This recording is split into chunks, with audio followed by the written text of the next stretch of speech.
রোজা রেখে যে ব্যক্তি মিথ্যা কথা, মিথ্যা কাজ মানে পাপ কাজ, অন্যায় কাজ ছাড়তে পারলো না, তার না খেয়ে থাকা, না পান করে থাকাতে আল্লাহর কিছু যায় আসে না।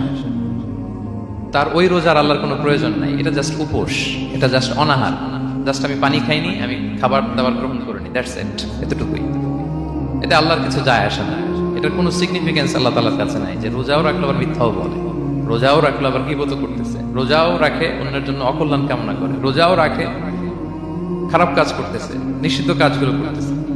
তাহলে এই রোজা রাখা না রাখার সময় এই রোজায় কোনো ফায়দা নাই।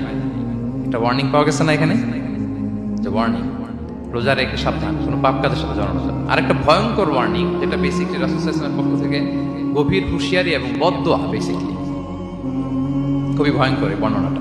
মুসনাদে বাজ্জারে এই হাদিসটা এসেছে, হাদিসটি হাসান পর্যায়ের হাদিস। জাবির ইবনে সামুরা রাদিয়াল্লাহু তাআলা আনহু বলেন, সাইদান নবী সাল্লাল্লাহু আলাইহি ওয়াসাল্লাম আল মিম্বার, রাসূল সাল্লাল্লাহু আলাইহি ওয়াসাল্লাম মসজিদের নববীর মিম্বারে আরোহণ করলেন। ফাকালা আমিন আমিন আমিন, তিনবার তিনি আমিন বললেন, আমিন আমিন আমিন।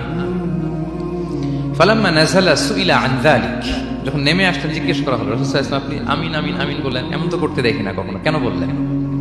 ফাকালা, রাসূল সাল্লাল্লাহু আলাইহি ওয়াসাল্লাম বললেন, আতানি জিবরিল, জিবরাইল একটু আগে আমার কাছে এসেছে।